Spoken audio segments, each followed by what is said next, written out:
Graça e paz, igreja, tudo bem? Estamos começando hoje o nosso culto de Santa Ceia, amém? Espero que vocês estejam todos reunidos, eu já vi que tem algumas pessoas aqui online. Graça e paz, Deus abençoe. Irmãos, espero que você já tenha conseguido reunir sua família aí esse momento, que você tenha conseguido providenciar o pão e o cálice, que você tenha preparado tudo para o nosso culto agora, tá bom? A gente estava sem áudio aqui, a Lari está aqui. Paz Fabião, paz Larissa, paz família, paz Joe, paz Ariana, Adriana e o Herbert, a Ariana e o Melquiades e os demais irmãos que estão aqui acompanhando com a gente, tá bom? Vamos começar esse culto com o nosso momento de oração, tá? Senhor Deus e Pai, nós clamamos o Teu santo nome. Senhor, que nós possamos nesse culto, Senhor, manter a mesma reverência, Pai, que nós temos nos dias em que nos reunimos na Tua igreja. Jesus, ser glorificado, Pai. Que o Senhor seja exaltado, Pai, em nome de Jesus, Pai.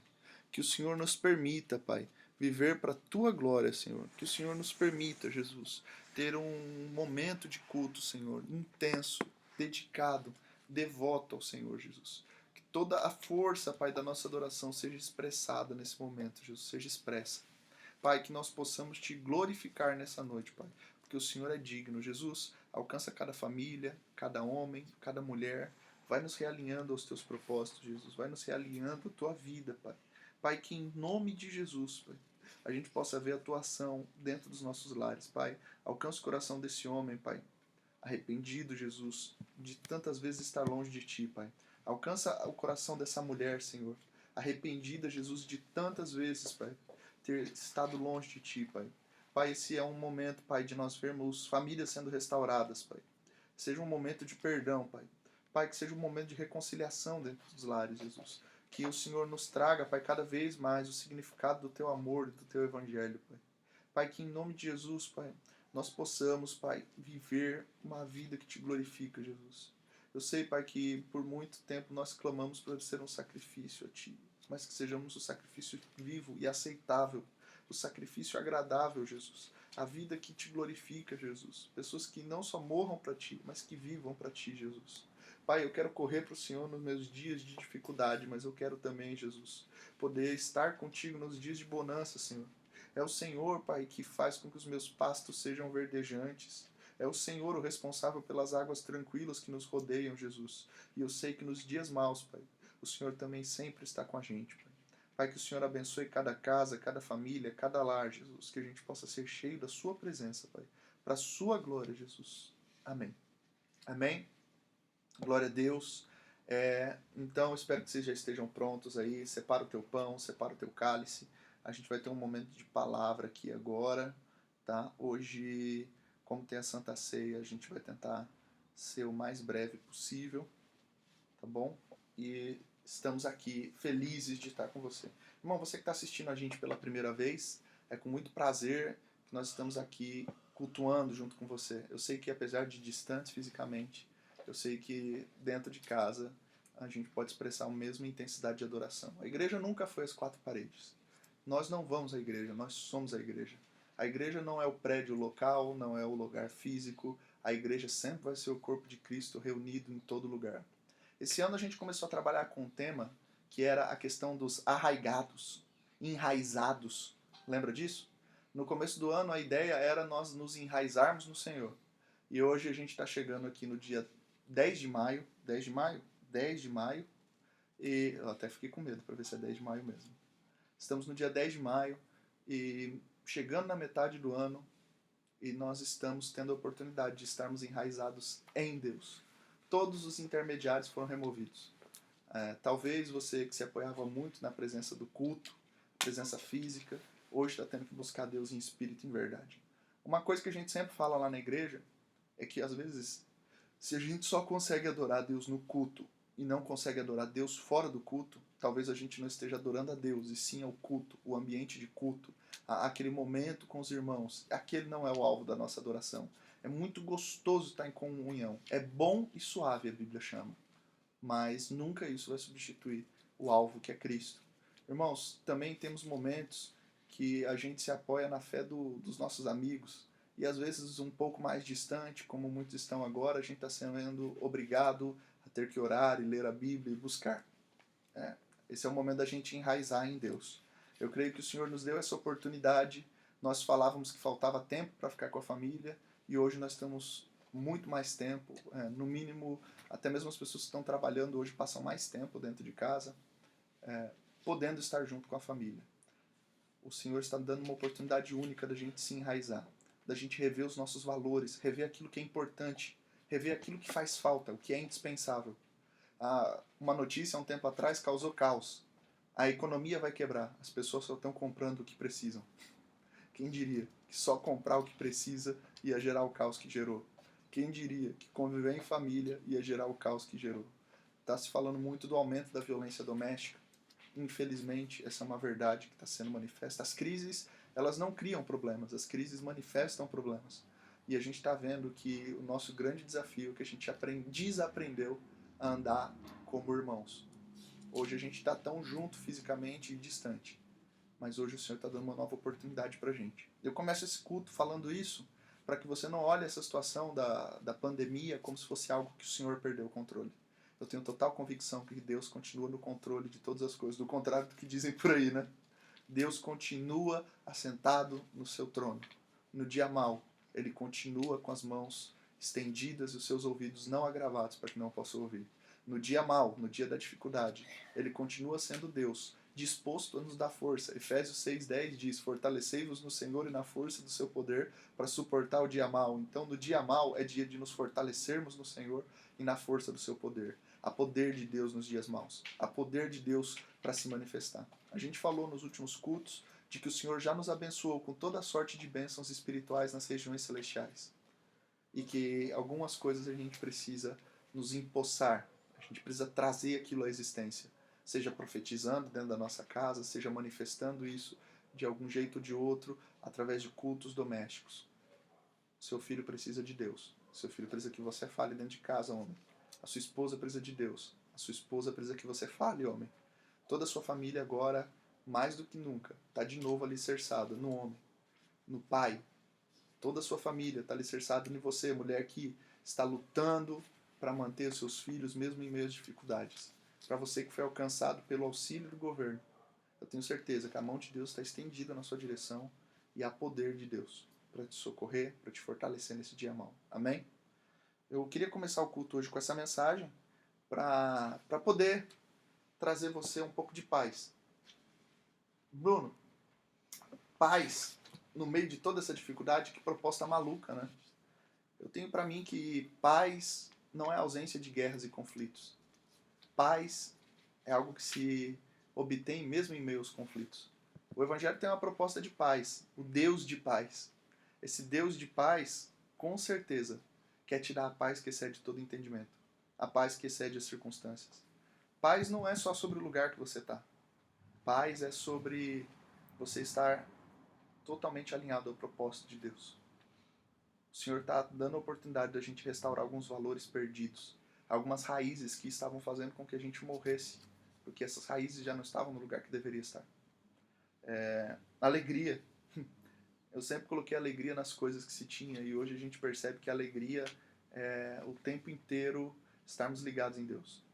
A alegria não é algo que se vem a partir de algo que se ganha. A alegria é uma nova percepção. A gente falou também bastante sobre a alegria do Senhor nos últimos dias. A capacidade de nos alegrarmos. Crente não está se lamentando. Crente não está com dor de estômago porque está jejuando. Crente é aquele cara que ungiu sua testa, mas depois lavou. Saiu, colocou um sorriso no rosto. Porque todo sacrifício que ele oferece para Deus é pouco. É pouco pelo tamanho do benefício que o Senhor tem para ele. Essa é a oportunidade da gente manifestar o quão felizes somos por sermos de Deus. O quão felizes somos por termos o Senhor com a gente. Irmãos, as coisas podem ter fugido do seu controle. Mas, se você for capaz de, como Abacuque, se alegrar no Deus da sua salvação, eu tenho certeza que você vai ver o milagre de Deus alcançando você e sua família. Eu sou uma das pessoas mais chatas para falar de milagre, irmão. Porque eu acredito que o milagre ele tem um propósito muito claro nas Escrituras. Eu acredito que o poder de Deus se manifesta não para exibicionismo humano, não para que um homem ou outro seja engrandecido, mas os milagres, pela palavra de Deus, eles sempre têm o papel de gerar autoridade no ambiente para que a palavra seja pregada. Mas mesmo sabendo disso, eu sei que nós estamos vivendo um tempo de milagres. de curas, de transformações, de regenerações, de Deus transformando pessoas que há muito tempo não se transformavam. Pessoas que estavam perdidas, pessoas que já não conseguiam mais entrar na porta de uma igreja. Hoje, talvez essa palavra está sendo Deus levando a igreja até você. Quando a gente se reunir de novo, muita coisa vai mudar. Quando a gente se reunir de novo, muitas coisas que não tinham valor vão passar a ter. O direito de ir e vir, o direito de abraçar, o simples fato da gente poder estar reunido com os irmãos, ficar até um pouquinho mais tarde no culto, talvez vai ser visto com bons olhos. Que esse momento de milagre seja vivido com um coração muito alegre, muito grato, muito devoto a Deus. Amém? Irmãos, eu compartilhei isso aqui com vocês. O Marquinhos está lá de Pernambuco assistindo a gente. A irmã Viviane, os outros irmãos estão aqui com a gente. Eu sei que o Senhor está operando aqui nessa noite, tá bom? E eu queria compartilhar um texto com vocês. Eu vou pedir para o meu staff meeting, meu time aqui de ajudantes, está aqui em peso. Vocês podem trazer um copo d'água, por favor. Não consigo falar muito sem um bom copo d'água.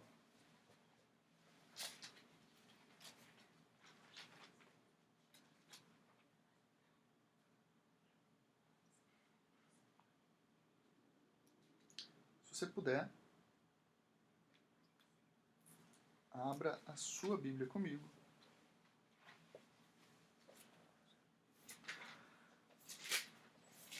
No Evangelho de João.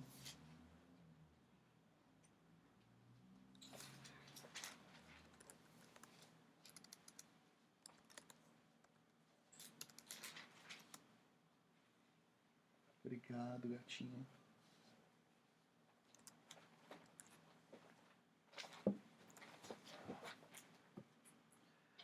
Até uma coisa boba, né?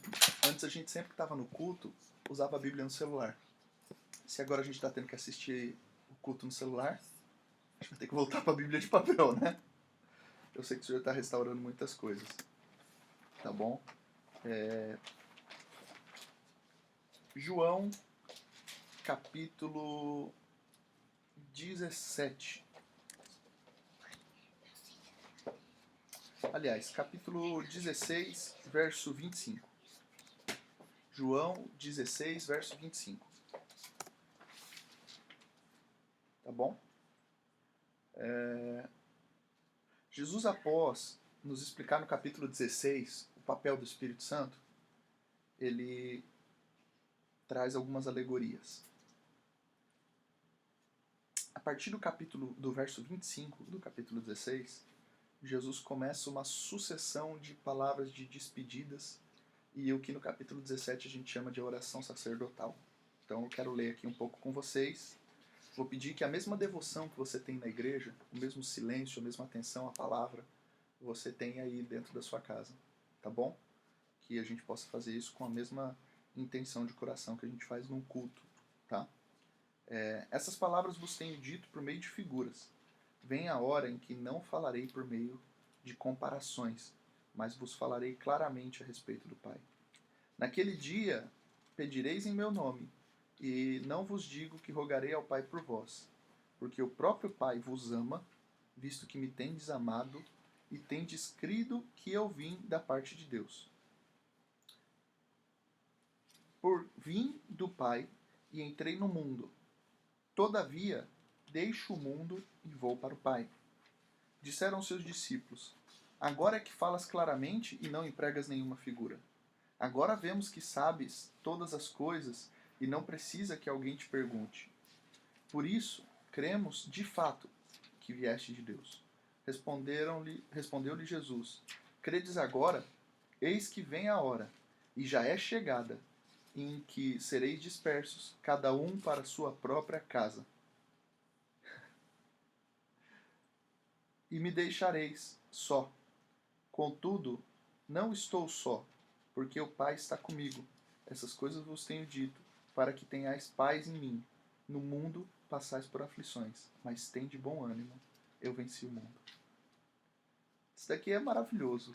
É encorajador, é inspirador. Claro que eu quero explorar um pouco essa comparação que Jesus fala, que em pouco tempo vocês vão deixar e vão ir cada um para suas casas, né?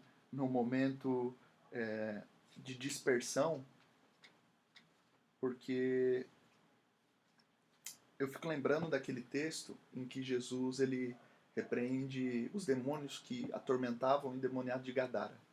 Vocês lembram desse texto? Um homem que vivia acorrentado por cemitérios, Jesus vai e repreende todos os demônios daquele homem. E tem uma parte naquele texto que é emblemática. Tem uma parte naquele texto que me dá uma certa agonia. É o seguinte, aquele homem chega diante de Jesus e fala: Senhor, me deixa ir com você. E Jesus responde o seguinte: não. Você lembra disso? O não de Jesus para a resposta do endemoniado de Gadara. Acho que fica até legal a gente ler o texto. Eu acho que vai combinar bastante antes da gente continuar aqui no livro de João. Tá? Livro de Marcos.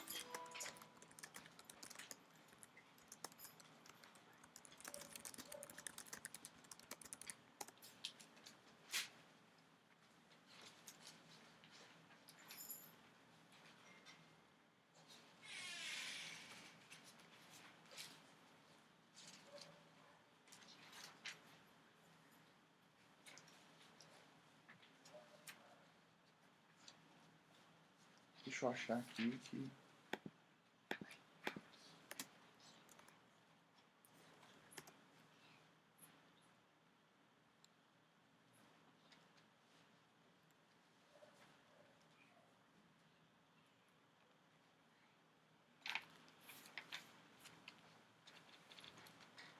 Marcos capítulo 5, verso 15. Eu acho que é isso. Acho que é Marcos 9. Deixa eu só confirmar.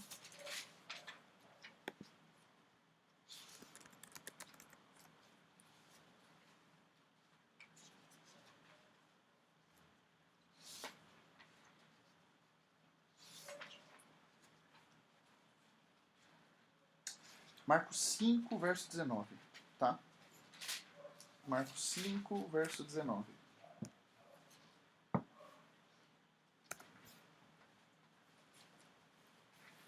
Você conhece a história do endemoniado Gerazeno, ou Gesareno, ou Gadareno, depende da tradução da Bíblia.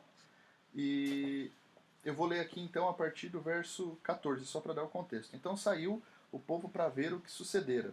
Indo ter com Jesus, viram o endemoniado, o que tivera a legião, assentado e vestido em perfeito juízo, e temeram.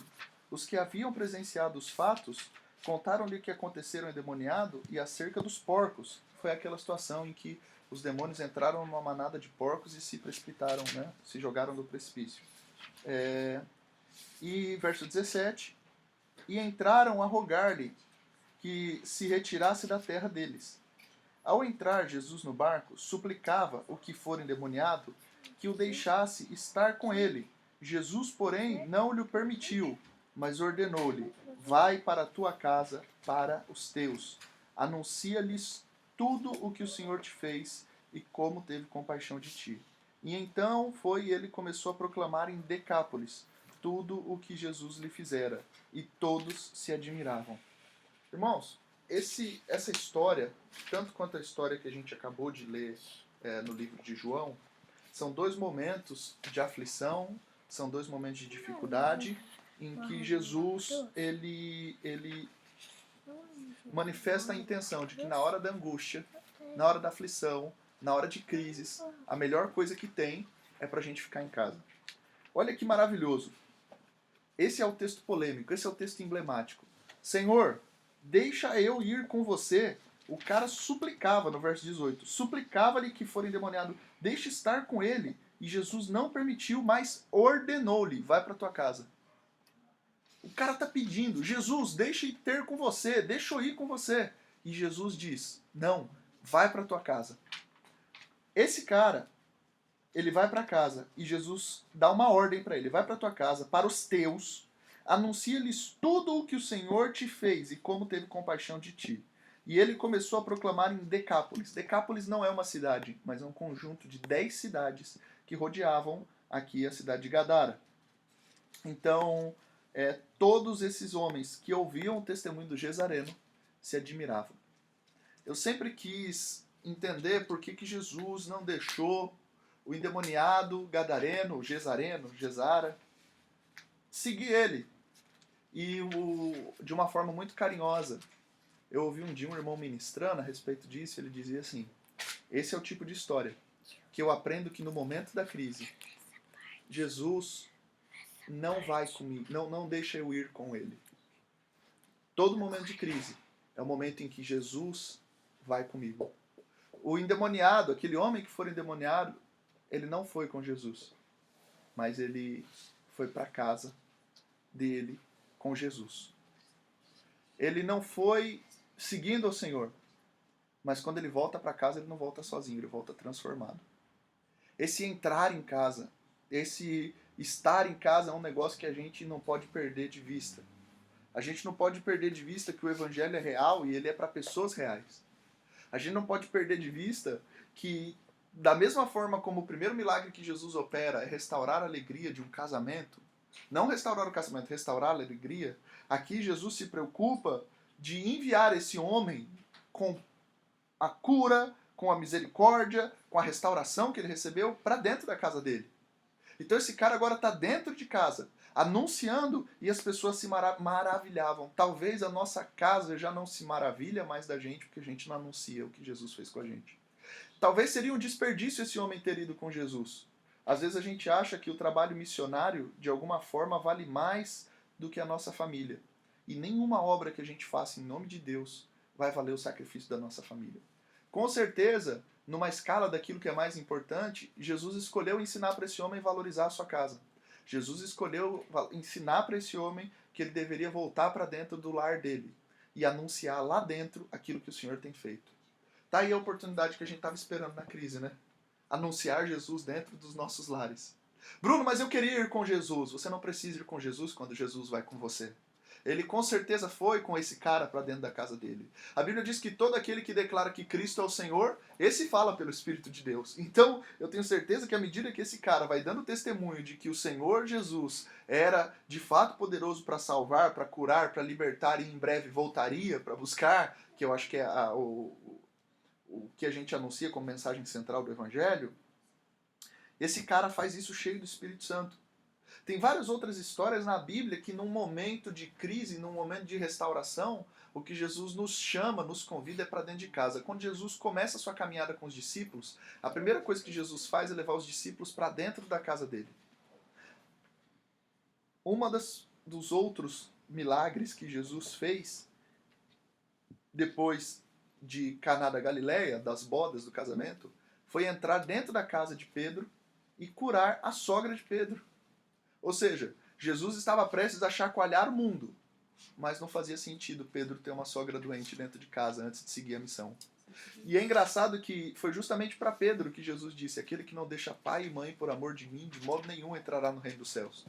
Mas Jesus também teve a preocupação de que ele deixasse pai, mãe, sogro, sogra, todos saudáveis antes de seguir. Eu tenho muito medo de um negócio que a Bíblia chama de corban, a falsa misericórdia, a falsa obediência. Quando a gente, em nome de agradar a Deus, a gente acaba anulando a família. Corban, quando a gente diz que tudo que se pode aproveitar da gente é sacrifício ao Senhor, mas esse sacrifício ao Senhor já não se aplica dentro dos nossos lares. Eu estava falando hoje com a Ti sobre sacrifício, né? E como a gente chama de sacrifício qualquer coisa. Qualquer coisa é sacrifício. Senhor, eu sacrifico a minha vida a Ti. Que vida?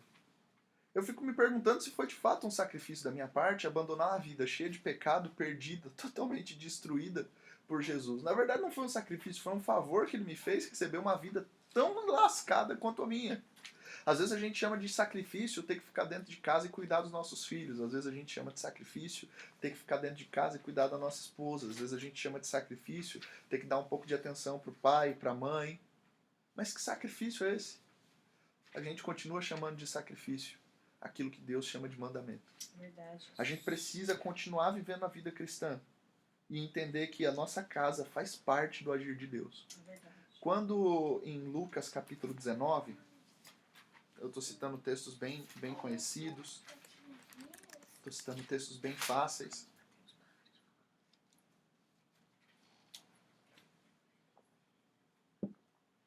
Zaqueu queria ver Jesus. Quando Jesus aparece para ele, livro de Lucas, capítulo 19, verso 5. Quando Jesus chegou àquele lugar, o lugar era a Figueira Brava, olhando para cima, disse-lhe: Zaqueu, desce depressa, pois hoje me convém ficar em tua casa. Ele desceu com toda a pressa e o recebeu com alegria. Irmãos, mais uma evidência de que o primeiro lugar que Jesus vai quando a gente o recebe é para dentro da nossa casa. Verdade. Sabe? Eu acho que a gente não vai conseguir sair para o campo missionário sem antes receber Jesus em casa. Um outro padrão que o Zaqueu me ensina e que o endemoniado de Gadara me ensina é que a mesma Bíblia que manda perdoar é a mesma Bíblia que manda eu pagar as pessoas que eu lesei.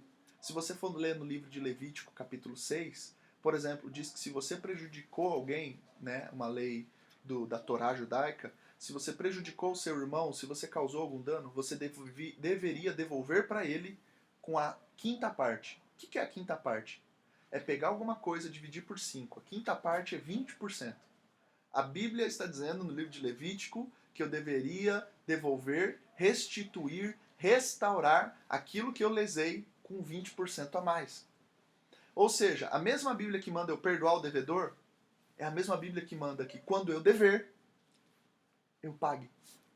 A mesma Bíblia que manda a gente seguir adiante é a mesma Bíblia que tem um Zaqueu voltando para dentro de casa para resolver algumas coisas.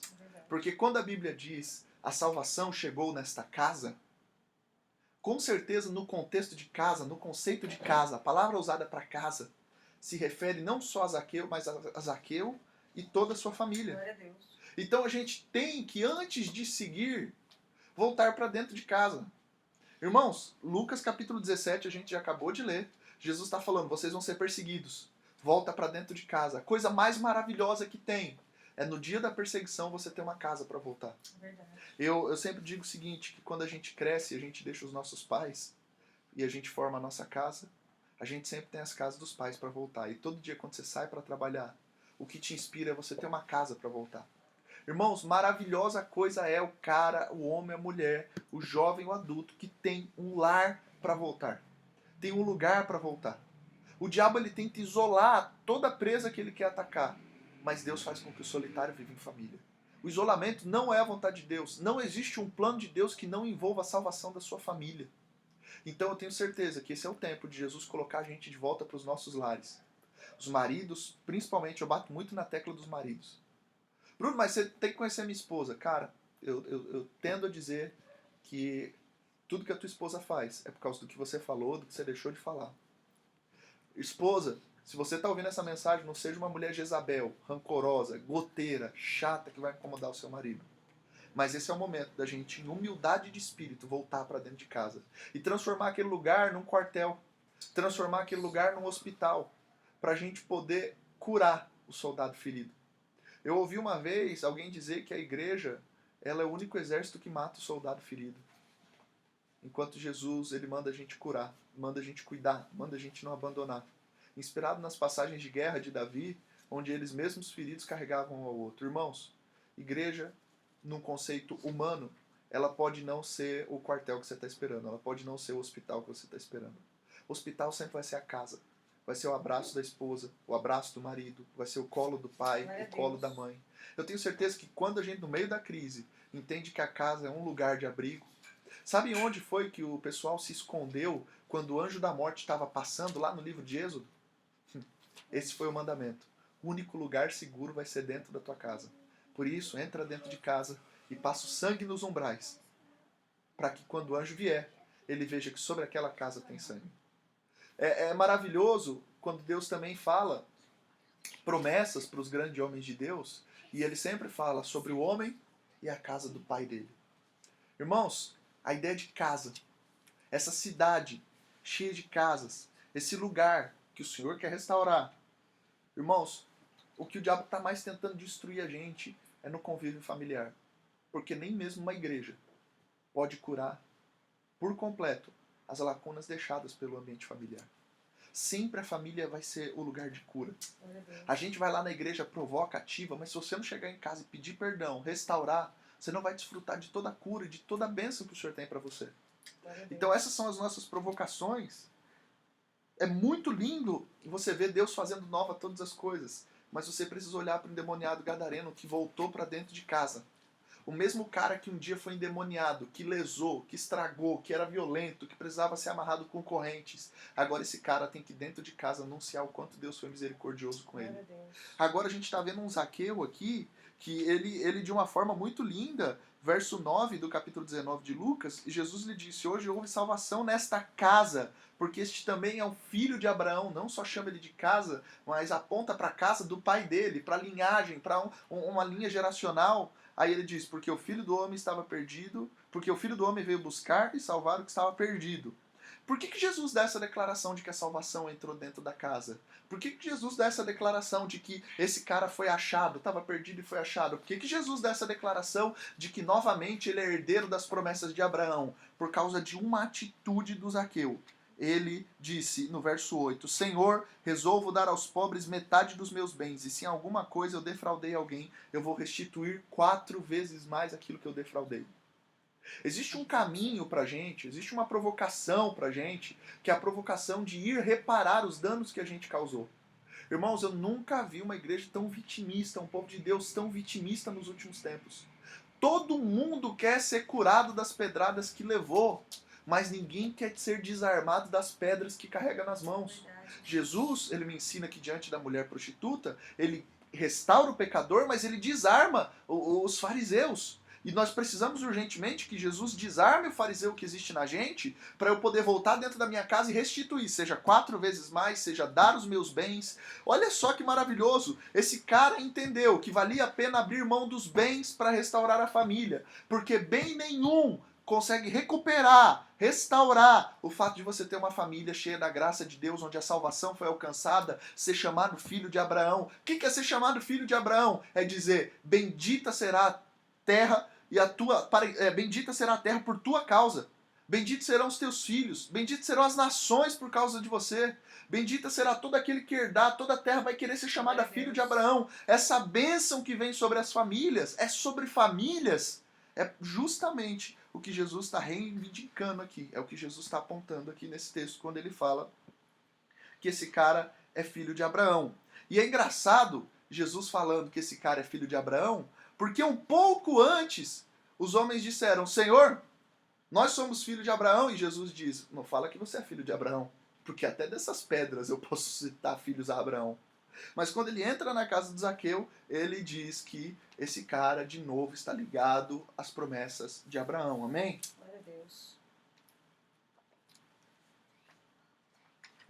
Glória a Deus.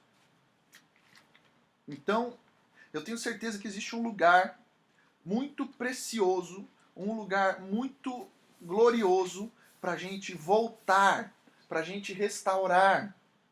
Irmãos, todo mundo até topa ir para a cruz, mas uma coisa que a gente não esquece é que na cruz Jesus foi nu, foi despido de toda vergonha, foi com toda a vergonha exposta. Família é um lugar de delícias, mas é um lugar de confronto.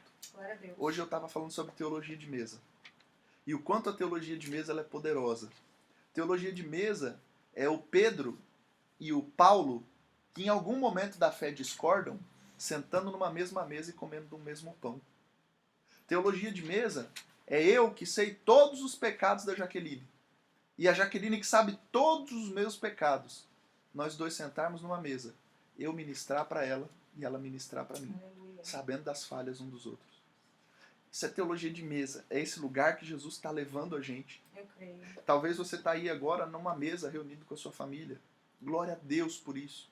Não deixa a mesa, senão os nossos corações vão se distanciar tanto a ponto da gente nunca mais poder se conectar de novo com os nossos filhos e com quem está ao nosso redor. Você precisa entender que existe um interesse de Jesus de entrar dentro da nossa casa. Foi com a sogra de Pedro, foi ele levando os discípulos para dentro da sua casa, foi ele restaurando o casamento, foi com o endemoniado de Gadara. Ele não foi com Jesus, mas Jesus foi com ele, foi com Zaqueu. Hoje me convém. A gente sempre brinca, né, que o louvor está errado, porque Zaqueu em nenhum momento ele falou, entra na minha casa, ele não clamou por isso. Foi Jesus que falou, me convém, é do meu interesse, é da minha vontade, é do meu desejo entrar dentro da tua casa. Glória a Deus por isso, que Jesus quer entrar dentro das nossas casas. Amém?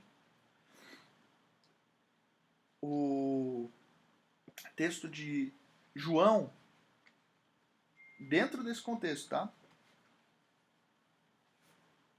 Capítulo 16, verso 31. Vou ler de novo.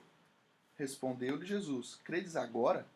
Eis que vem a hora e já é chegada, em que sereis dispersos, cada um para sua casa, e me deixareis só. Contudo, eu não estou só, porque o Pai está comigo. Esse texto, eu tenho para mim que ele não fala de uma perseguição religiosa. Ele fala de fato, as pessoas, após terem cumprido aquilo que Jesus as chamou, elas são realinhadas agora para o lugar que Jesus está falando. Aqui não está falando de ser perseguido por amor ao meu nome. Eu sei que o final do texto fala de aflições e tudo mais, mas essa ideia de ferirei o pastor e as ovelhas serão dispersas, ela também tem um significado que estava no plano de Deus. Fazia parte do plano de Deus ferir o pastor e as ovelhas serem dispersas. Fazia parte do plano de Deus que elas voltassem para dentro de casa. Aí vocês vão me deixar só, mas eu não estou só, porque o Pai está comigo. O que Jesus está dizendo? Eu não vou estar só, porque eu também estou voltando para a casa do meu Pai. Aleluia.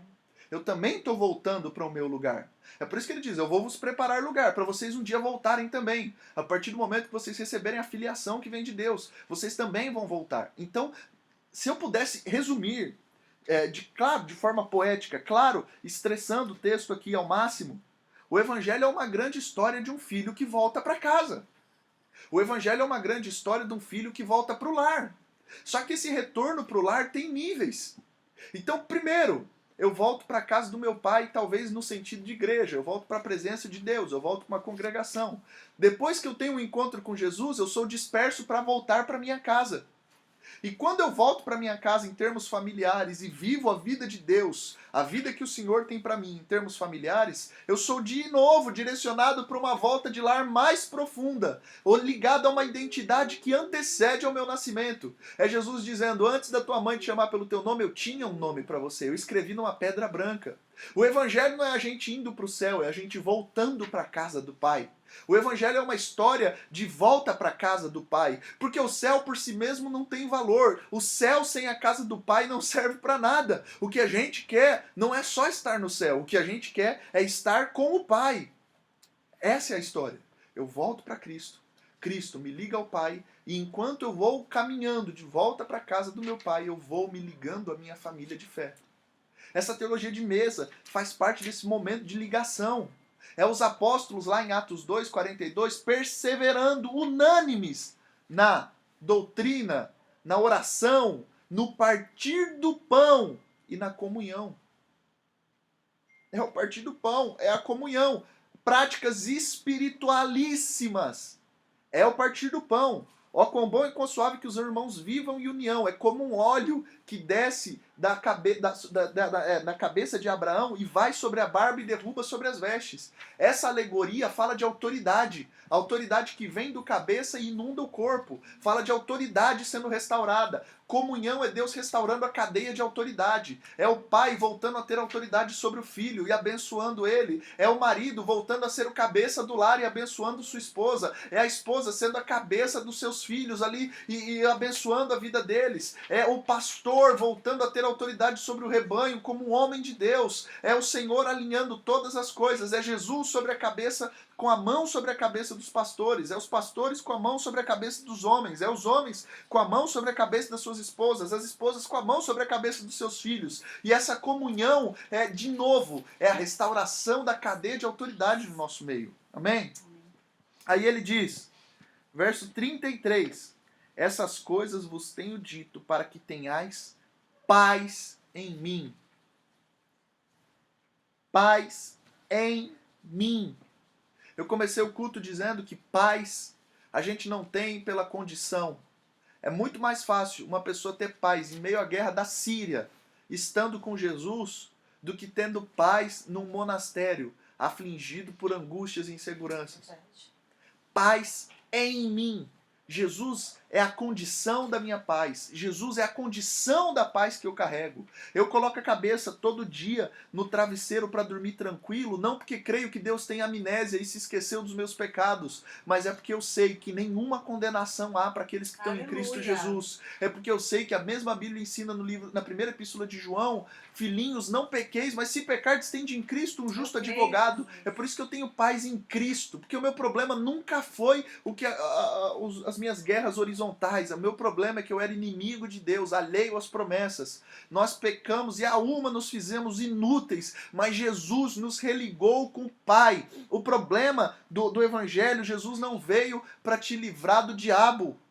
Jesus não veio para te livrar da morte por si só. O problema da morte é que depois da morte nós iríamos lidar com um Deus que é justo, cheio de pecado, cheio de mentira, cheio de defeito, de mancha. Então Jesus, ele nos restaura, nos alinha. É por isso que nós temos paz nele, porque nós temos paz com Deus, porque a dívida foi saldada, a dívida foi quitada, a dívida foi paga, não com sangue de cabrito, não com sangue de cordeiro. Nós temos paz com Deus. O maior problema do homem, horrenda coisa é cair nas mãos de um Deus irado, mas hoje eu posso dizer, eu estou seguro nas tuas mãos, o Senhor me segura na destra, porque aquele lugar que antes era de tormento, hoje é o meu lugar de alegria, porque nós temos paz em Cristo, que Cristo é a nossa propiciação, Cristo é a nossa reconciliação, Cristo é a aliança com Deus. Ei, irmão, você talvez está vivendo uma vida dentro da sua casa, uma vida terrível, uma vida desgostosa, uma vida infeliz, aonde por diversas vezes você já viu a sua família sendo destruída, ou mesmo destruiu. Quantas vezes você não foi um Zaqueu que abandonou o lar para ir roubar as pessoas? Quantas vezes você não foi um endemoniado gadareno que trazia a presença do mal para dentro da sua casa, a ponto das pessoas precisarem te colocar para fora, para longe? E aonde está o evangelho nisso? Está de que Jesus me deu paz com Deus, eu estou alinhado e agora eu posso entrar dentro da minha casa, eu posso restaurar, eu posso pagar, eu posso dizer me perdoe, porque hoje eu reconheço que eu estou errado, eu posso saber hoje que ainda que os meus pecados sejam como a escarlata, através de Jesus eles se tornam brancos como a neve. Existe a possibilidade de restauração, existe a possibilidade de começar de novo, existe a possibilidade de Deus pegar aquele casamento que não é e fazer funcionar de novo, existe a possibilidade de Deus pegar histórias interrompidas e fazer tudo de novo. Eu creio no texto de Isaías que diz que Deus, ele escolhe os rabiscos da terra. Os rabiscos da terra, aqueles que não são, aqueles que não parecem ser, aqueles que não têm utilidade. Ele escolheu os rabiscos da terra. Aleluia. E ele está restaurando a gente. Eu creio.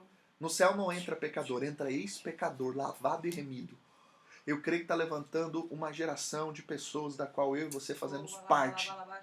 De homens e mulheres que vão se levantar. Não é só para perguntar o que Deus tem para mim, é o que Deus espera de mim. Aonde eu posso remir, aonde eu posso praticar justiça. Eu sou curado, eu sou lavado por Jesus. Hoje eu não sou mais um carente buscando aceitação. Eu fui amado, eu estou em paz com Deus. Eu tenho orado e toda vez que eu oro, os céus estão abertos. Ele está com os ouvidos abertos para me ouvir. Ele se inclina do trono, como Davi orou no Salmo 40. Eu clamei ao Senhor e Ele me escutou, Ele me ouviu, Ele pode me ouvir. Eu estou em paz com Deus. O grande problema era não ter paz com Deus e hoje a gente tem paz com Deus. Então o Senhor pode restaurar os nossos casamentos, as nossas famílias. Aí Jesus está dizendo, vocês vão ter paz em mim, no mundo vocês vão passar por aflições. Que mensagem de paz é essa? Como que ele está querendo me consolar? Como que ele está me dando paz? Ele está dizendo, vocês vão ter paz em mim. Vou dar uma mensagem para dizer que vocês vão ter paz. Vai dar tudo certo. Foi essa a mensagem de paz que ele deixou? Foi essa mensagem de paz que ele deixou? Pensa comigo, querido. Você vai ter paz em mim. Ô, Rodrigo, você vai ter paz em mim. Vai dar tudo certo. Você é um escolhido, a sua história não acaba aqui. Vai dar tudo certo. Restitui. Vai dar tudo certo. Você é campeão. Você... Não, ele está dizendo... Tende paz em mim, porque no mundo vocês vão ter aflição, mas tenha bom ânimo, porque eu venci o mundo. Aleluia. Se a minha paz está em Cristo, a aflição do mundo não derruba meu dia. Entende isso? Você não precisa de um motivo novo para ter paz. Você precisa encontrar a paz que há em Cristo. Bruno, mas eu estou tendo aflição, como eu vou encontrar paz? Em Cristo. Aflição, obrigado, querido. Aflição nenhuma do mundo vai poder tirar você da paz e da segurança que há em Cristo. Entende isso? Nenhuma aflição do mundo é poderosa suficiente para te tirar da paz que há em Cristo. É por isso que a gente lê na Bíblia: homens que preferiram a morte do que a vida.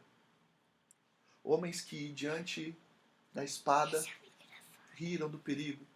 Lê Hebreus 11. Lê o testemunho dos heróis da fé. Homens que, em face da morte, preferiam ser fiéis a Deus.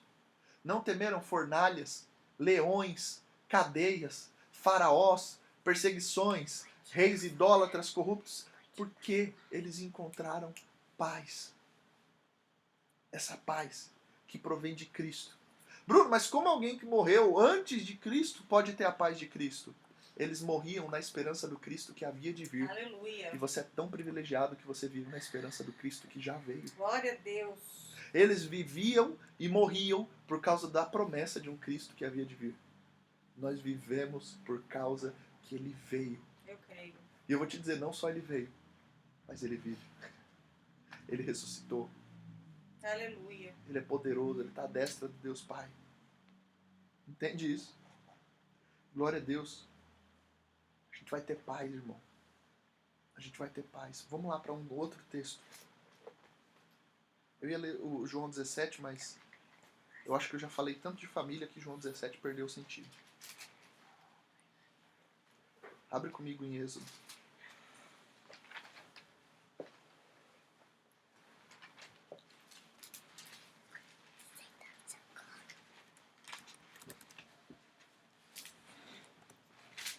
Êxodo, capítulo... Vamos ver.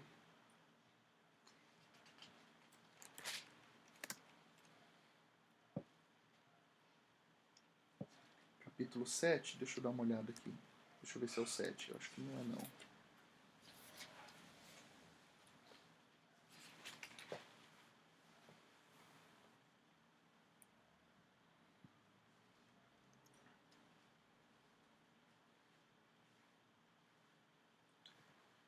Capítulo...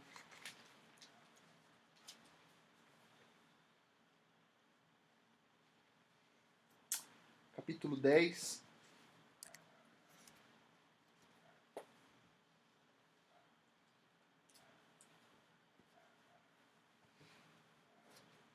Verso 21. Êxodo, capítulo 10, verso 21. A gente vai falar sobre essa nona praga. Então disse o Senhor a Moisés: estende a mão para o céu, e virão trevas sobre a terra do Egito. Trevas que se possam apalpar, trevas densas. Estendeu, pois, Moisés a mão para o céu, e houve trevas espessas sobre a terra do Egito por 3 dias. Não viram uns aos outros, e ninguém se levantou do seu lugar por 3 dias. Porém, todos os filhos de Israel tinham luz nas suas habitações. Entende isso? Cara, trevas espessas, todo mundo trancado dentro de casa. Os filhos de Israel se trancam em casa, mas na casa deles tem luz. Isso daqui é maravilhoso porque me mostra o quanto num momento de aflição e de dificuldade a nossa casa pode ser um quartel-general. Quanto num momento de dificuldade os nossos lares podem ser um lugar de luz. Foi esse o motivo.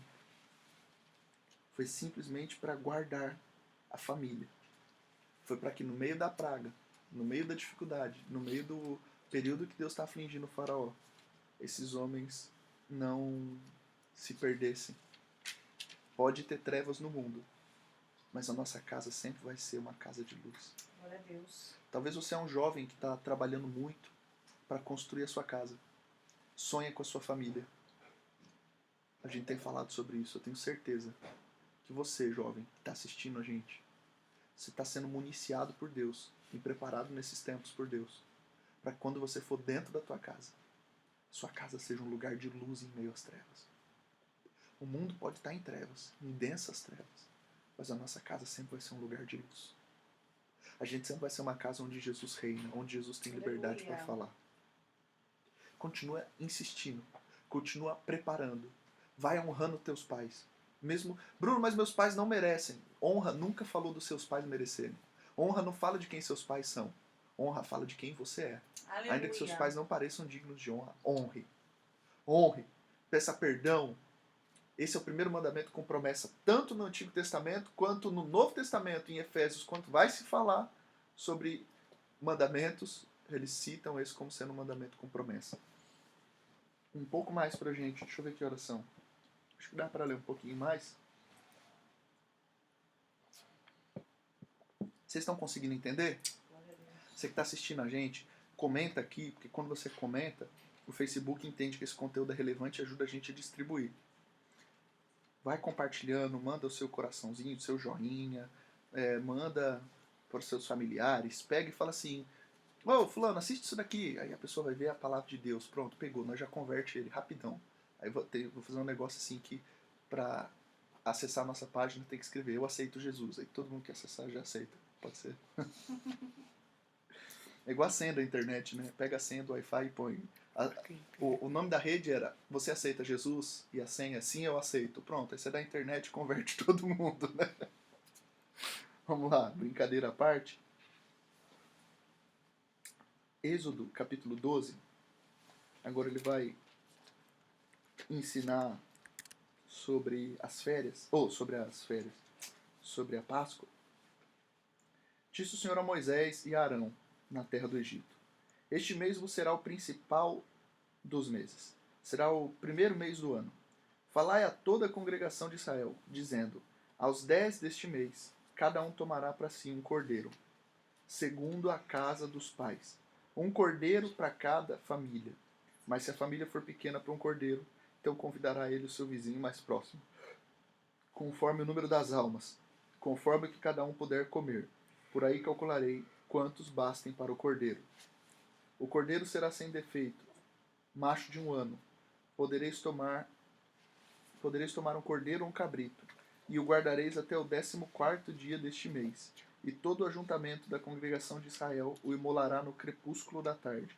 Tomarão do sangue e o porão sobre ambas as ombreiras e na verga da porta, nas casas em que o comerem. Naquela noite comerão a carne assada no fogo, com os pães asmos e ervas amargas o comerão. Irmão, a instituição da Páscoa é uma das celebrações mais espirituais que a gente já viu sendo realizadas em Israel. E como ela consiste? Em um jantar em família. Ao crepúsculo, ao entardecer, à viração do dia, cada família pega um cordeiro. Isso é poderoso se você for pensar numa aplicação prática pra gente. É como se de alguma forma Deus estivesse dizendo, tem que ter um cordeiro para cada família. Aleluia.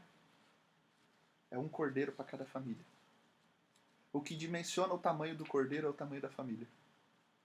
Quanto mais sólida e mais clara a estrutura familiar, mais claro você vai entender a necessidade do cordeiro. Toda família precisa do cordeiro. Toda família precisa do cordeiro. Para ter um motivo para juntar. Para ter um motivo para celebrar. Toda família precisa do cordeiro. Vai pegar o sangue do cordeiro e vai fazer o quê? Vai passar nos umbrais da porta. E por que você vai passar nos umbrais da porta? Porque isso vai ser sinal. Que sinal para quem? O próprio Deus. Para que ele saiba que aquela é uma família marcada pelo sangue do cordeiro. Aleluia.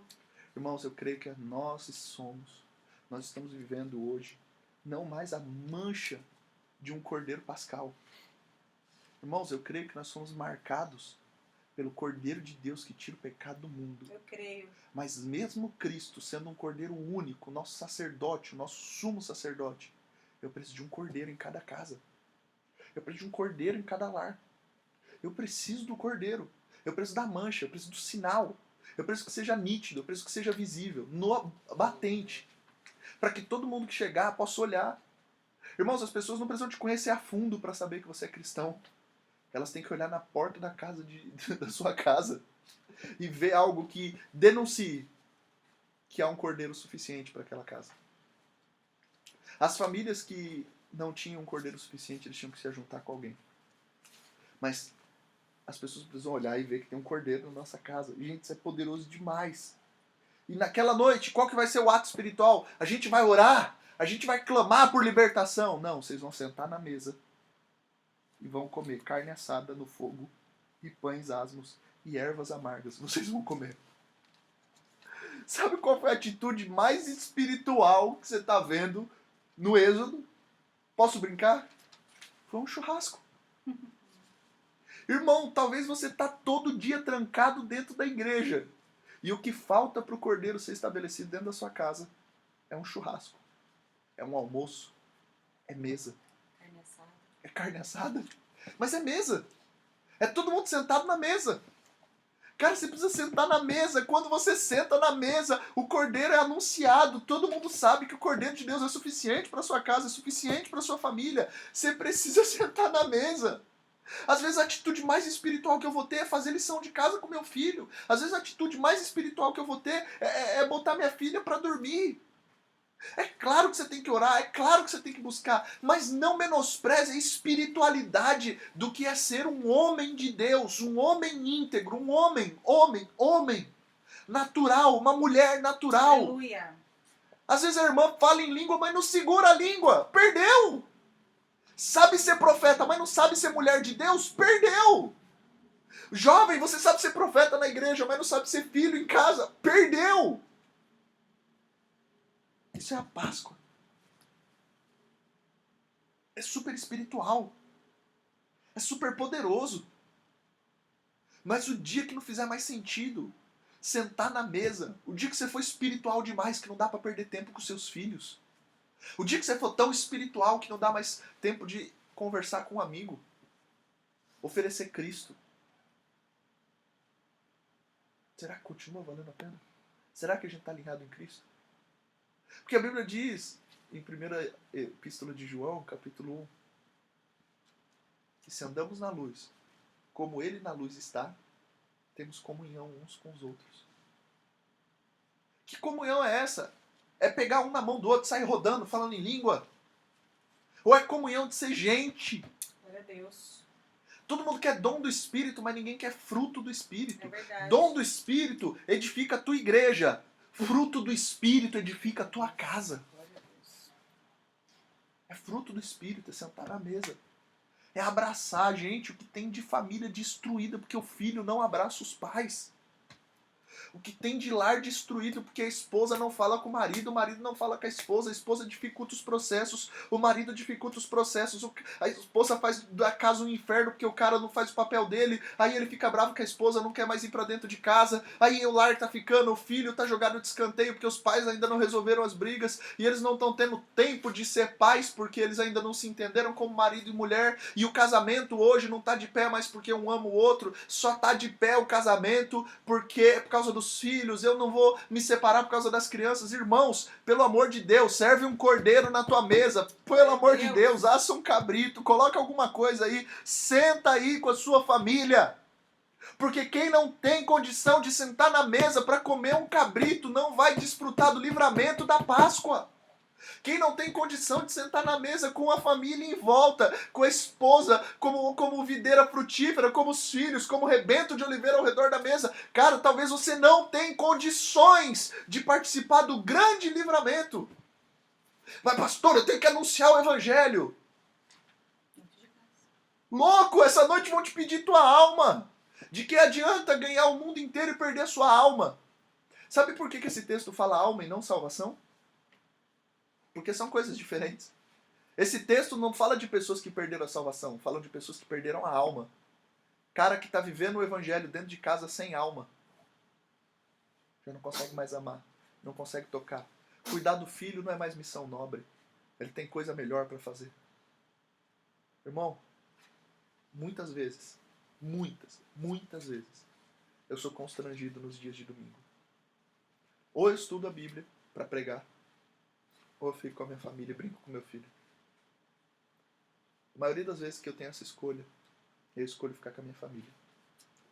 E todas as vezes que eu fico diante da Bíblia para ministrar, o Senhor sempre faz saltar de forma profética uma palavra aos meus olhos. Sempre vai ser a prioridade. É como se Jesus dissesse, cuida dos meus, que eu cuido de você. Sempre foi assim. Bruno, então não preciso mais estudar? Não, eu estudo no sábado, né? Quando eu tô tranquilo. Ou domingo de manhã, ao invés de assistir o Globo Esporte, a corrida, o Globo Rural, sei lá o que passa domingo de manhã. É um bom sinal, porque a gente tá lendo a Bíblia domingo de manhã. Acorda mais cedo e vai ler a Bíblia. Mas, pastor, mas são 5 horas da tarde, ou eu estudo a Bíblia, ou eu fico com a minha família. Cara, aí você já pecou, porque você deixou pra 5 horas da tarde. Deus não é mais sua primícia? O problema é que a gente quer falar, a gente quer colocar diante de Deus questões difíceis, que foi a gente o responsável pela dificuldade da questão. Glória a Deus. Senhor, eu não sei o que eu faço. Eu dizimo ou eu pago a conta? Irmão, se você está vivendo descontrole financeiro, você já pecou lá atrás. Entende? Responsabilidade. Esse cordeiro continua sendo suficiente para livrar os nossos lares. Uma outra coisa, verso 9. Não comereis do animal nada cru, nem cozido em água, porém assado ao fogo, a cabeça, as pernas e as frissuras. Nada deixarei dele pela manhã. O que, porém, ficar até pela manhã, queimá-lo-eis. Irmão, isso aqui começava à tarde e ficava até amanhã. A Páscoa é um churrasco que durou a noite inteira. Será que eles tiveram que conviver? Entende isso? Assado. Desta maneira o comereis, lombos cingidos, sandálias nos pés, cajado na mão, comê-lo-eis à pressa. O cara se preparava.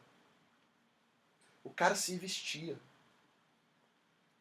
Posso liberar uma palavra profética para a sua vida? Libertadora para a sua vida? Eu sempre conto essa história. Quando eu e a Jaque casamos, nós ganhamos muitas toalhas boas. Toalhas top. Aquelas toalhazinhas que vinha o nome escrito. A gente nunca usou. Toalha de banho. A gente ganhou taça, copo bonito. Olha o copinho, tá vendo? Copinho bonito de água. E a gente guardava e tomava água no copo de tomate, de extrato de tomate.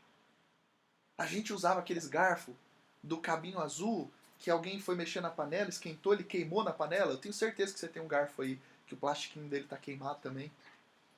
E a gente guardava um jogo de... Aí um dia a gente ia receber uma visita. E a gente começou todo alvoroçado a pôr as melhores toalhas, a pegar os melhores copos, a pegar os melhores talheres. E Jesus me disse, essas pessoas nem de longe valem mais que a sua família. Os bons pratos são para sua família. A toalha é para sua família. É para você, irmão. É para você o prato. É para você os melhores copos. Pega a tua esposa aí e serve ela com os melhores copos que você tiver. Com os melhores talheres. Irmãos, às vezes você precisa chegar em casa e se arrumar para ficar com ela. Irmã, quando seu marido chegar, às vezes se arruma para ficar com ele. A sua família merece o seu melhor. Como que nós vamos comer a Páscoa? Cajadinho na mão, que era o que havia de última moda em Jerusalém. Não é? Cajado na mão, sandália no pé. Oxi, roupa limpinha, todo mundo preparadinho para comer o cordeiro. Porque a minha família merece o meu melhor. Aí você vai lá. O marido chega em casa, camisa de vereador, molhada porque estava encostada com a barriga na pia, lavando louça. O homem, fedendo. Tem homem que misericórdia, deixa Jesus te libertar, varão. Mulher, ela toma banho para ficar cheirosa. Homem toma banho para não ficar fedido. Cara, a mulher... mas você não me dá um cheiro. Irmão, quando a mulher te cheira, ela sente o cheiro de Lázaro. Morto há 3 dias, acabou de ressuscitar. Aí você quer o quê? Se prepara pra tua família. Dá o melhor.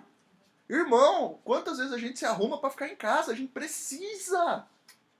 Serve os melhores... Vai lavar a louça? Lava a louça, vai. Mas põe os melhores pratos, a melhor comida. Não, a gente come um mexidinho aqui. Aí quando vem visita, você vai lá e encomenda uma carne assada. Ô, tribulação! O melhor é pra tua família! Você tem que ensinar para eles que eles são prioridade. Sabe como você vai ensinar que eles são prioridade? Dando para eles o melhor e não para os outros. Entende isso?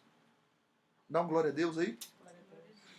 Eu tô sentindo profeticamente ter um monte de mulher gritando glória a Deus dentro de casa. Deve ter uns homens gritando glória a Deus dentro de casa também, não tem? Se arrume. Se arrume. A gente tá falando de um culto de família. Tem casais que à noite vão se relacionar sujos do dia inteiro. Irmão, santifica a tua vida. Sabe quando a Bíblia diz assim, sejam sempre alvas as tuas vestes e nunca falte óleo sobre a tua cabeça? Aquele texto a gente aplica ele de forma espiritual, mas nunca de forma literal. Alvas as tuas vestes é, rapaz, usa roupa limpa. Óleo sobre a tua cabeça é porque óleo em Israel é perfume. O que ele está falando é, cara, seja limpinho e cheirosinho. O que ele está dizendo é, irmão, olha o que eu tenho que falar num culto de domingo. Escova o dente. Para poder ficar perto da sua esposa, para poder ficar perto da sua família. Passa um desodorante para encontrar a sua esposa. Você está entendendo? O melhor é para eles. Quando a gente queria conquistar, todo mundo na estica. E hoje a sua família não merece mais? Bruno, não é que não merece. Mas tá bom, você talvez não está falando com a boca, mas as suas atitudes afirmam isso. Eles deixaram de ser importantes. Como eu lembro eles que eles são importantes? Volta a dar o melhor para eles. O espírito que habita em você é um espírito excelente. É de um Deus excelente. Glória a Deus. Nós vivemos uma vida... Bruno, mas aí é ostentação. Irmão, ostentação e excelência são semelhantes na estética, mas se diferem no espírito. Por trás de uma casa bonita, você precisa discernir o espírito para saber se a gente está falando de ostentação ou excelência. Tem gente que com medo da ostentação deixou de ser excelente. Jesus quer manifestar excelência dentro das nossas casas. Irmãos, excelência nas pequenas coisas. Jesus vai dar graça pra gente, né?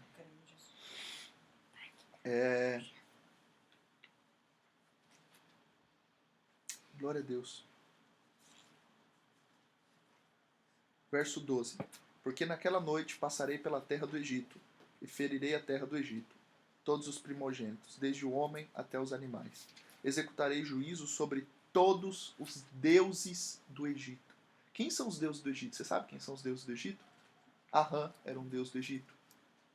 Os caras do Egito lá, careca, pegando piolho, eles se assemelhavam a deuses. De toda forma, Deus tenta humilhar eles. Eles idolatravam os deuses do Nilo, da fertilidade. Deus manda uma praga de gafanhoto. E a gente viu, né, que não era gafanhotinho pequeno, né? Um gafanhotão gigante. O Senhor humilhou os deuses do Egito. Eu sou o Senhor. O sangue vos será por sinal nas casas em que estiverdes. Quando eu vir o sangue, passarei por vós, e não haverá entre vós praga destruidora, quando eu ferir a terra do Egito. Este dia vos será por memorial, e o celebrareis como solenidade ao Senhor. Nas vossas gerações o celebrarei, por estatuto perpétuo. O que é um estatuto perpétuo? Para sempre. Bruno, nós deveríamos celebrar a Páscoa? Aí vem Jesus e fala, eu não vou falar mais por sinais, eu não vou falar mais por parábolas. João capítulo 17. Agora eu vou falar as coisas como elas realmente são. E o que segue é a Páscoa dos discípulos. A celebração da Páscoa. A ceia está sobre esse alicerce. Celebração. Nós choramos no momento de Santa Ceia pelos pecados que nós cometemos. Mas em nome de Jesus, nós vamos agora celebrar o livramento que o Senhor tem feito por nós. Amém? Aleluia. Glória a Deus. Pega aí o seu pão, pega aí o seu cálice.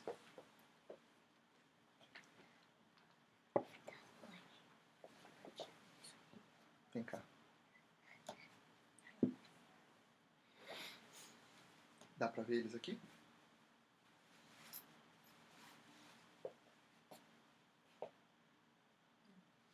Vocês estão todos aí? Vocês prepararam o pãozinho? Vocês prepararam? Olha quem está aqui comigo, meu ajudante. Meu companheiro, homem de Deus, Mateus, homem de oração, gosta da Bíblia. Mateuzinho está aqui comigo, porque esse momento nós vamos fazer em família hoje, né, filho? Bru, meus filhos não são batizados. O que eu quero te recomendar? Se seus filhos têm idade para batizar e não são batizados, eles não podem participar da ceia. Mas se eles são crianças pequenas, eu geralmente incentivo e encorajo os pais a participarem, a deixarem os filhos participarem, para que eles já entendam e façam parte disso. Tá bom? Amém? Dá pra gente ver. Então, pega o seu pão aí, pega o seu cálice. Tá bom? Vou dar um ajuste aqui, vou tentar pegar. Tá bom. Sei que você deve estar pensando que a gente está na igreja, mas nós não estamos na igreja. Estamos avançando nas questões de vídeo, produção. Tá bom? Tanto na ceia com os discípulos, quanto nos momentos de Páscoa, o que Jesus foi pegar o pão, tendo dado graça e partir. Eu queria que você pegasse o pão aí, você, homem da sua casa, e desse graça junto com a sua família. Amém? Senhor Deus e Pai, nós te damos graça nesse momento. Nós te damos graça porque o teu nome é grande, Senhor. Nós te damos graça, Pai, porque o Senhor é poderoso. Nós te damos graça, Senhor, porque o Senhor tem feito coisas grandes em nosso meio. Nós te damos graça, Jesus, porque temos sido abençoados por Ti. Nós te damos graça, porque o Teu pão é suficiente, porque o Teu sacrifício na cruz é o alimento, Jesus. Para todo aquele faminto, cansado, oprimido, eu sei, Pai, que embora nós às vezes estejamos famintos, cansados, os pés sujos de tanto caminhar, Jesus, sujos de poeira da caminhada que gastamos para longe de Ti, as vestes sujas, faltando uma sandália, assim como o filho pródigo, eu sei que o Senhor nos recebe de volta, Pai. E te damos graça, Pai, por esse caminho aberto. A Bíblia diz que, tendo dado graça, tomou o pão e o partiu. Parte o pão, depois não está me dando a partir o pão. Glória a Deus. Glória a Deus. E tendo partido o pão, disse: esse é o meu corpo que é dado por vós, fazei isso em memória de mim. Então, semelhante modo, tomou o cálice e disse: esse é o cálice da minha aliança. Fazei isso todas as vezes que comerdes em memória de mim. Porque todas as vezes que comerdes do pão e beberdes do cálice, anunciais a morte de Cristo até que Ele venha. Então, da mesma forma, como o pão é para a memória, o cálice é para a esperança. O cálice não dá esperança, até que Ele venha. Senhor, te damos graça, Pai, pelo cálice. Te damos graça, Pai, pelo Teu perdão, pelo Teu sangue que nos purifica de todo pecado, Jesus. Nós te damos graça, Senhor, porque o Senhor tem sido suficiente nas nossas vidas, Pai. Em nome de Jesus. Amém? Amém. Então, distribui aí o pãozinho com a sua família. Vai pegando cada um pedacinho. O meu já está cortadinho aqui. O meu está cortadinho? Não, o meu eu corto aqui, né?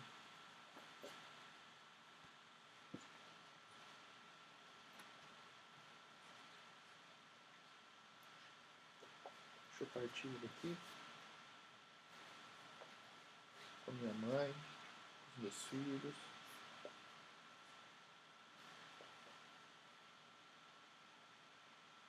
Vou pegar um pra mim, tá bom? Eu vou tomar esse cálice aqui, não pode? Pode. Eu achei bonito. O cálice é pra mim, não é? Eu posso me servir no cálice, meu amor? Fica à vontade. Até ela concordou agora. Depois da pregação, agora. Bora sujar os pratos top agora, né?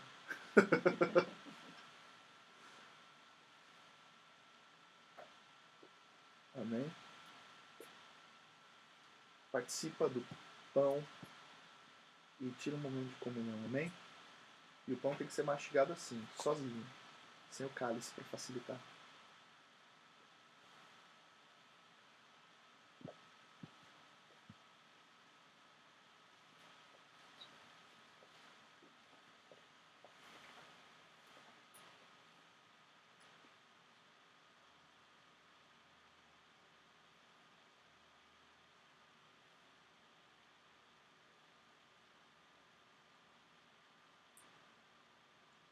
A palavra é poderosa, Jesus. A palavra que nos alimenta, Jesus. O Senhor é o pão da vida. Tira o pão da vida, Jesus.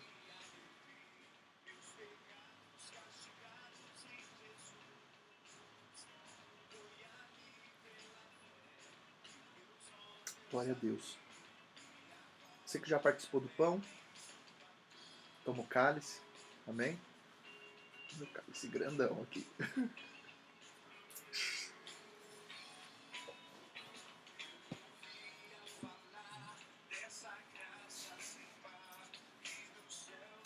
Senhor, te damos graça, Pai, porque o Senhor nos perdoa, Jesus. Te damos graça, Jesus.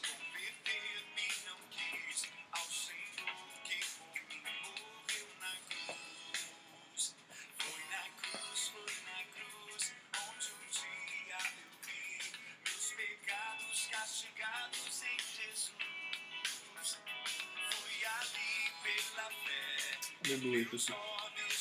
Ore junto com a sua família aí. Tem um momento de oração com a sua família.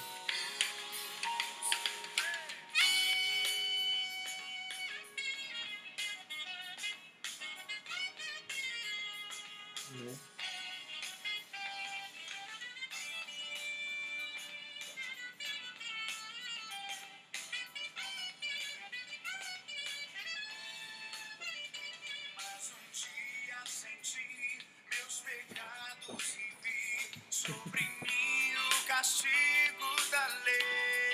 Amém. Me apagaram aqui, mas eu já voltei. Glória a Deus. Meus irmãos, que o Senhor tenha falado contigo, que o Senhor tenha abençoado você. Estamos felizes de ter cultuado com você, de termos entrado na tua casa hoje. Agradecemos esse privilégio. Que o Senhor abençoe você e sua família. E vamos juntos orar mais uma vez para a gente encerrar, tá bom? Antes da gente orar, eu vou estar colocando aqui agora os dados para você que quer dizimar ou ofertar. Pode colocar aí para ele. Você quer dizimar ou ofertar? Essas são as informações, tá bom? Esse é o número de agência e conta. E se precisar do CPF, é uma conta que está no meu nome, tá bom? Enquanto a gente ainda não abriu a conta nominal à igreja. E aí, se precisar do CPF para nos expor aqui nas redes sociais, você me manda uma mensagenzinha e eu encaminho diretamente para você, tá bom? Queridos, vamos orar juntos em família? Senhor Deus, te damos graça por esse culto, por esse momento. Te dou graça, Pai, porque o Senhor tem nos amado, tem cuidado de nós. Pai, que o Senhor continue abençoando cada homem, cada mulher dentro de casa, que as nossas famílias sejam um lugar de bênção para a glória do seu nome. Jesus, enche-nos com o seu Espírito, que essa palavra nos mova, Jesus, a vivermos tudo o que o Senhor tem para nós. Que o grande amor de Deus, a graça do nosso Senhor e Salvador Jesus Cristo e as doces consolações do Espírito Santo estejam sobre cada vida hoje e para sempre. A igreja diz: Amém. Amém. Nós viemos à igreja aqui no domingo para ser a igreja de domingo à noite dentro da sua casa, Glória da sua a Deus. mesa, e a igreja que vai ser manifesta a semana inteira, tá bom? Talvez você seja a Bíblia que a sua família precisa ler.